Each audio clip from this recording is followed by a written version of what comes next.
हमारे आसपास जो चीजें हैं, क्या वो वाकई में शुद्ध हैं? चलिए, आज इसी सवाल की तह तक चलते हैं। एक साइंटिफिक नज़र से देखते हैं उन चीज़ों को जिनसे हम रोज़ाना घिरे रहते हैं।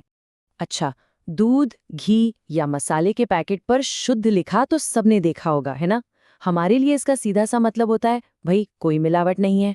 पर क्या होगा अगर कहा जाए कि विज्ञान की नज़र में वो शुद्ध दूध असल में शुद्ध है ही नहीं? जी हाँ, सच में। चलिए, आज इसी पहेली को सुलझाते हैं। और बस यहीं पर साइंस और हमारी रोजमर्रा की भाषा में एक बड़ा फर्क आ जाता है। देखिए, एक वैज्ञानिक के लिए शुद्ध का मतलब है कि उस चीज में मौजूद हर एक कण, मतलब हर एक पार्टिकल, केमिकली बिल्कुल एक जैसा हो। अब जरा दूध के बारे में सोचिए। उसमें तो पानी है, फैट है, प्रोटीन है, मतलब कई अलग अलग तरह के कण हैं। तो फिर विज्ञान की परिभाषा के हिसाब से दूध क्या हुआ? शुद्ध पदार्थ नहीं, बल्कि एक मिश्रण। तो इस पूरी गुत्थी को सुलझाने के लिए हम क्या-क्या देखने वाले हैं? सबसे पहले पदार्थ के दो चेहरे समझेंगे, फिर मिश्रणों की दुनिया में चलेंगे और देखेंगे कि रोशनी से उनके राज कैसे खुलते हैं।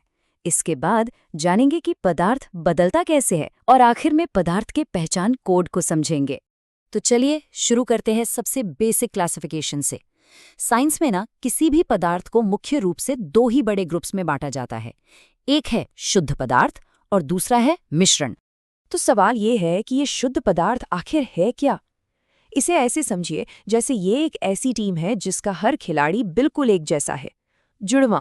हर एक कण की केमिकल पहचान एक ही है और इन्हें किसी भी आसान फिजिकल तरीके से अलग नहीं किया जा सकता। अब ये जो शुद्ध पदार्थ हैं, ये भी दो तरह के होते हैं। पहले हैं तत्व यानी एलिमेंट्स। ये प्रकृति के सबसे बेसिक बिल्डिंग ब्लॉक्स हैं, जैसे सोना, ऑक्सीजन, लोहा। इन्हें और छोटे या सरल हिस्सों में नहीं तोड़ा जा सकता। और दूसरे हैं यौगिक यानी कंपाउंड्स। ये तब बनते हैं जब दो या उससे ज्यादा तत्व एक फिक्स्ड रेशियो में, मतलब एक पक्के अनुपात में केमिकली जुड़ जाते हैं और एक बिल्कुल नई चीज बना लेते हैं। सबसे बढ़िया उदाहरण पानी। दो हाइड्रोजन और एक ऑक्सीजन मिलकर पानी यानी H2O बनाते हैं। और अब आते हैं पदार्थ के दूसरे चेहरे पर, जो है मिश्रण यानी मिक्सचर। ये बहुत सिंपल है। जब दो या दो से ज्यादा शुद्ध पदार्थ एक साथ मिल तो जाते हैं, पर उनके बीच कोई केमिकल बॉन्ड नहीं बनता, कोई नई चीज नहीं बनती, बस फिजिकली साथ आ जाते हैं। जैसे हवा, उसमें ऑक्सीजन, नाइट्रोजन और भी गैसें हैं, या फिर मिट्टी। ये सब मिश्रण के परफेक्ट उदाहरण हैं। ठीक है, तो अब ये तो साफ हो गया कि मिश्रण क्या है, पर कहानी यहीं खत्म नहीं होती। चलिए अब इसकी दुनिया में थोड़ा और अंदर चलते हैं, क्योंकि सारे मिश्रण एक जैसे नहीं होते। मिश्रणों की दुनिया में भी मोटे तौर पर दो किस्में हैं। पहला है समांगी मिश्रण यानी होमोजीनियस मिक्सचर। इसमें चीजें इतनी बढ़िया तरीके से घुल मिल जाती हैं कि पूरा मिक्सचर एक जैसा दिखता है। जैसे पानी में नमक घोल दो तो क्या नमक के दाने अलग से दिखते हैं? नहीं। और दूसरा है विषमांगी मिश्रण यानी हेट्रोजीनियस। इसमें अलग अलग चीजें साफ साफ नजर आती हैं। जैसे पानी में रेत मिला दो, रेत अलग दिखेगी, पानी अलग। अब मामला थोड़ा और दिलचस्प होने वाला है। इन मिश्रणों को हम तीन खास कैटेगरीज में देख सकते हैं।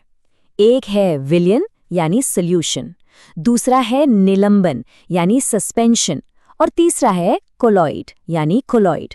और हमारा जो दूध वाला सवाल था ना, उसका जवाब इन्हीं तीनों में से किसी एक में छिपा है। तो फिर सवाल ये उठता है कि इन मिश्रणों में फर्क कैसे करें, खासकर विलयन और कोलॉइड में, क्योंकि दोनों ऊपर से तो एक जैसे ही दिखते हैं। इसका जवाब रोशनी में छिपा है। एक बहुत ही शानदार इफेक्ट है जिसे कहते हैं टिंडल इफेक्ट।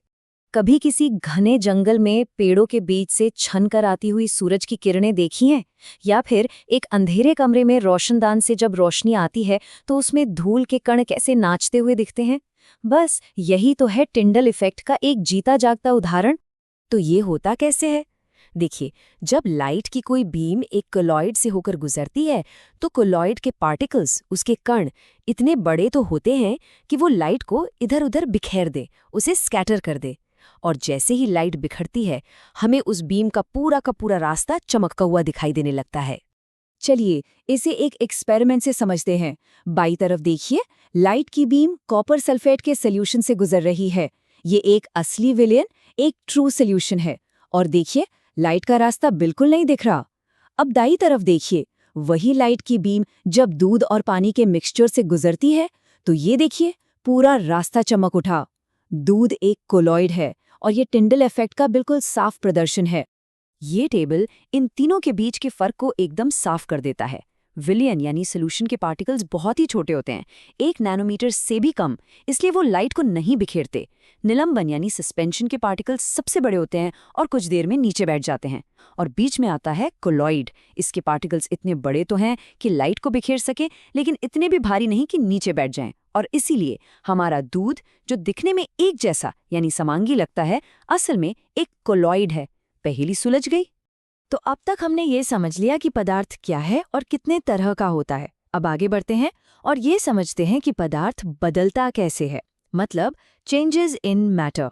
और ये बदलाव भी 2 तरह के होते हैं। पहला है भौतिक परिवर्तन यानी फिजिकल चेंज। इसमें पदार्थ की असली पहचान, उसकी केमिकल बनावट नहीं बदलती, बस उसका रूप या आकार बदल जाता है। जैसे बर्फ पिघलकर पानी बन गई, ये एक फिजिकल चेंज है क्योंकि पानी को जमाकर वापस बर्फ बना सकते हैं। लेकिन दूसरा है रासायनिक परिवर्तन यानी केमिकल चेंज। ये एक ऐसा बदलाव है जिसमें एक बिल्कुल नई चीज बन जाती है। जैसे लकड़ी का जलना, लकड़ी जलकर राख और धुआं बन गई। अब क्या राख से वापस लकड़ी बना सकते हैं? नहीं, ये एक केमिकल चेंज है। और ये टेबल मिश्रण और यौगिक के बीच के फर्क को और भी साफ कर देता है। मिश्रण बनने में कोई केमिकल रिएक्शन नहीं होता, जबकि यौगिक हमेशा एक केमिकल रिएक्शन से ही बनता है। मिश्रण में चीजें अपनी प्रॉपर्टीज बनाए रखती हैं, यौगिक में बिल्कुल नई प्रॉपर्टीज आ जाती हैं। सबसे आसान तरीका इसे याद रखने का, मिश्रण एक सलाद की तरह है। गाजर, खीरा, टमाटर सब साथ हैं, पर हैं तो गाजर, खीरा और टमाटर ही। लेकिन यौगिक एक केक की तरह है। एक बार आटा, चीनी, अंडे मिलकर बेक हो गए तो वो केक बन गए, कुछ बिल्कुल नया। तो अब हम इस सफ़र के आखिर में पहुंच गए हैं और हमने जो कुछ भी सीखा है वो एक तरह से हमारे आसपास के यूनिवर्स को समझने के लिए एक कोडर की है, एक पहचान की कुंजी है। ये फ्लो चार्ट हमारी पूरी पड़ताल का एक क्विक समरी है। देखिए, मैटर यानी पदार्थ या तो शुद्ध पदार्थ होता है या फिर मिश्रण। शुद्ध पदार्थ में आते हैं तत्व और यौगिक, और मिश्रण में आते हैं समांगी और विषमांगी। और दूध, वो आता है विषमांगी कैटेगरी में, और उसकी खास पहचान है कोलॉइड। तो शुरू में जो सवाल था उसका जवाब अब मिल गया है।